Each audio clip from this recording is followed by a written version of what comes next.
All right, we are back after a short break. We are concluding our testimony for today on the Bennington one election issue. We are joined with us now by Representative Jonathan Cooper. And we're just going to ask him to join us and just speak to the matter from his perspective. And with that, I will invite Representative Cooper to the table.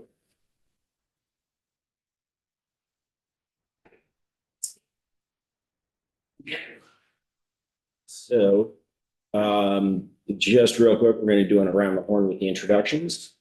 I think it's the first time you've come and sat down in the room with us. Representative Matt Byron, Chair of the committee. I represent Addison 3, Northwest Addison County. Representative Lisa Hango, Vice Chair, Franklin 1, 4 towns on the northern border with Canada. Sandy Bisonald, Bennington, Mortland, Danby, Dorset, Peru, Mount Tabor, feeling wrong with it, and Land Grove, and also the town clerk of Dorset. Michael Morgan, Grand Isle, Chittenden District, Grand Isle County, Albert, Galamont, North Hero, Grand Isle, South Hero, and the northwest corner of the town of Milton. Bob Hooper, North Burlington. V.L. Falcon, Windsor 2, Cavendish, Wethersfield, Baltimore. Mary Catherine Stone, Burlington. Jay Hooper, Brookfield, Braintree, Randolph, Granville, and Roxbury. Kate Nugent, and I guess you could call it the northeast corner of South Burlington. Hello, Shea Waters Evans from Charlotte and Heinsberg. And we're joined remotely by Representative Boyden. She is still home mending herself after a ski injury. Okay. Well, then, good afternoon, everyone. For the record, I am Jonathan Cooper, the state representative for the Bennington 1's district, which includes the towns of Woodford, Searsburg, Reedsboro, Stamford, and the bulk of my hometown of Pownell. I'd like to thank you all for inviting me to join you today. While 3 weeks is not enough time to get to know each of you personally, I believe that we've had the opportunity to say hello since joining the Assembly on January 8th. And as you're all aware, I've been recognized or represented in this committee's deliberations regarding the Bennington 1 election by Sarah Buxton of the Montpelier firm Tarrant, Gillis and Shems. I'm immensely grateful to the firm for extending Ms. Buxton's services in this matter pro bono. I've had to work through many questions and scenarios since I first learned of the ballot irregularities on the morning of November 8th in a phone call with Joe Kowinski. Sarah has worked through those issues alongside me with patience and humor and insight, for which I'm grateful. With that said, I know you've all the chance to review the memo that Ms. Buxton prepared outlining her thoughts on the task of constitutional interpretation that is now before you and will in time lie before the entire House. As a regional planner, I don't have much to add to the contents of the memo prepared by a lawyer, but I stand by the assertions therein that all the options involving additional voting, revoting, or other ballot activities would do more harm than good, and do that harm to more voters than have been affected by the errors to date, and to an election process that is central to our concepts and practice of democracy. My message to you today is that I did the work of a campaigner during campaign season, and I am now busy with the work of a legislator during the session. This work is immensely gratifying, but most importantly, it is the work that each of our constituents needs us to be doing. We do this work throughout the biennium with as much consistency as we can muster. It is this consistency that gives voters both time and a body of legislative work to evaluate the performance of the representatives when they return to the polls. Today, the people of Bennington 1 have a representative who is working hard for them, but my status is still unresolved.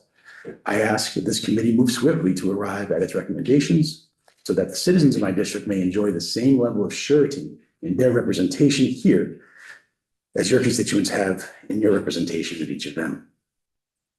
As with any new representative, this work has required me to build brand new relationships within this building and to strengthen relationships between this building and the people back home. It tasks us with learning about a legislative process that has been refined through practice and precedent for more than 200 years and communicating as much of that process as we can retain in our conversations over the weekend. And as much as people under this golden dome talk to me, and I'd imagine to each of you, about the election, it does not command the public's attention during office hours or in line at the gas station. during those office hours and in line at those gas stations, whether I'm at the Reedsboro General Store, the Stanford Public Library, the Woodford General Store, the Hilltop Farm Store, people have initiated conversations about public safety, wind energy siting, bridge replacements, local junk ordinances, bicycle lanes, minimum wage requirements, education funding, village and downtown designations, school closures, and much more. People have shared anxieties about rural depopulation. One constituent went so far as to share a concern about hollowed out town. We're going to be Appalachia without the coal. That's the quote. People have asked about the work of the committee to which I've been assigned, Commerce and Economic Development, and they told me how important economic development options are to the 5 small towns of the southwestern corner of the state and how different it will look in each one of those towns. To the extent possible, I enjoyed my campaign with the notable exception of the sunburn I got on November 5th, standing outside on an immensely and absurdly sunny day from the time the polls opened in Pownell until they closed at 7 p.m. It was the culmination of a process that took more than a year, during which we all at the local level had the opportunity to discover an error that was about to play out for the 4th election in a row. And no one, not anywhere in the chain, realized this until it was too late. That campaign proceeded through a productive spring, an immensely difficult summer, and a fall full of renewed energy, focus, and community support. And in those months, I stated my intentions through meetings, stump speeches, phone calls, door knocking, and all the other tried and true methods of campaigning to represent all 4,413 of the district's residents to the best of my ability upon the beginning of the session. And that shall remain the goal. This is in pursuit of the consistency I mentioned earlier, consistency for the voters and affirmation of the judgment pronounced by 3,129 of them on election day, and in support of the robust representation from a duly elected and qualified state representative to which I believe they are becoming accustomed.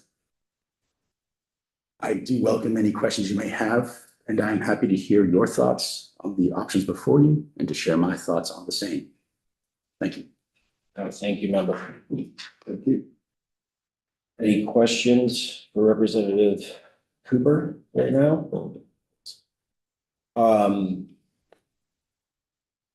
In these past weeks, months, as you've engaged with your community, I know you spoke to it a little bit, you spoke to it something in the statement, but how has the mindset and the sentiment towards this process been with the folks you've encountered in your district? Everybody understands there's a problem, and people, including myself, are sympathetic to that concern. But there has, is it over yet? Is it you yet? That's been the mindset. And it's a conversational, it's a good icebreaker. Yeah. But it's mostly been, we discussed that and then that's moved to the side pretty quickly because they really want to talk to their state rep about something else.